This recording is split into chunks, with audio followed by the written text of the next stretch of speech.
ACG's welcome. I'm so glad to see that you guys have been able to continue meeting. We are 8 weeks now into our Questions from God series, and sometimes our questions don't seem really all that intense. Like they don't seem all that thought-provoking. Our question today comes straight out of Mark chapter 5, specifically out of verse 30, but we'll get there. But the question is, who touched my clothes? Like, that's not a real thought-provoking question. And if we're honest, that kind of question just really warrants an answer where we just point to somebody and say, that person. But if we've learned anything through this series, we've learned that these questions really are a way of God invading our lives. Like, these are places where God asks these questions, and as he asks these questions, we are forced to reevaluate everything about ourselves. And so whenever we start to understand the context of this question, we start to see that Jesus' question to this lady actually wasn't, or Jesus' question wasn't, who touched my clothes? Really, it was a question of faith. And we'll explain that here. And so let's start in verse 25 and just read through verse 30 for today. I know our passage that Pastor Chris was longer than that, but I just want us to anchor in just in this first part. Matthew 5. Verse 25 through 30 says this, "Now a woman suffering from bleeding for 12 years had endured much under many doctors. And she had spent everything that she had and was not helped at all. On the contrary, she became much worse. And having heard about Jesus, she came up behind him in a crowd and touched his clothing. For she said, 'If I just touch his clothes, I'll be made well.' And instantly her flow of blood ceased, and she sensed in her body that she was healed of her affliction. And at once Jesus realized in himself that power had gone out from him. He turned around in the crowd and said, 'Who touched my clothes?'" I know her circumstance is different, but I think if we dig a little deeper in ourselves, we'll find that we can identify with this woman.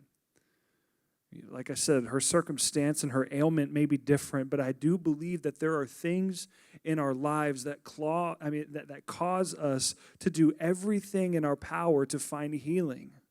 But in the process of searching for these things and clawing out for answers, we often find ourselves more and more broken in the process. And I think that's where Jesus' question comes in and reorients our perspective and is able, and through his question, Jesus is able to redefine our faith. We can grab hold of this truth that we see Jesus demonstrating for this woman. And the truth is really simple. It's this: Jesus makes things well. We look at her story, right? Through Jesus, this woman received healing. She received power, as we see in verse 29, and she received peace in verse 34. And I think the clue for that the how of all these things, as Jesus puts it in verse 34, it's her faith. It was her faith that made her well. Jesus identified her faith and chose to intervene in her life. And what we can take away from this is that regardless of our circumstance, our situation, our ailments, whatever they are, we have this open invitation to go to Jesus. And so community groups, as you have these conversations today, I want to encourage you as individuals in a group to really meditate on Psalm 46:10, where it says to be still and know that I am God. And if I could paraphrase that more in just more modern English, what I would say is that passage, that word, be still, really has this undertone of stop fighting, stop your clawing, stop and know that God is God. We can trust today that Jesus makes things well. And I promise, as you stop and realize that Jesus makes things well, and you give your faith and you put your faith in him, you will watch how your condition, how your position, how your recognition, and how your provision will change.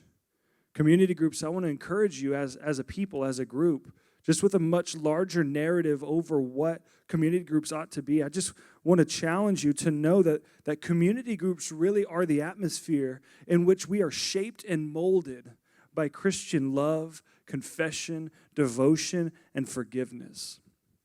But if we consistently try to hide our ailments away from the people God has called us to share life with, we're going to rid ourselves of some of the blessings. And so community groups, I just challenge you today to be honest, to voice what you're going through, to share with each other what God is challenging you with these days, and to take these things together before the throne of God and experience His healing, how He makes things well.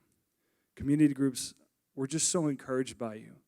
We're so thankful to be able to hear reports about what's happening in your groups, and we just want you to know that that kind of stuff, what we see God doing in your groups, inspires us to keep moving forward. This is such a strange time, and we recognize that, but we are encouraged knowing that the God of yesterday, today, and tomorrow is committed to working for the good of those who love Him and who are called according to His purposes, and we believe that's you.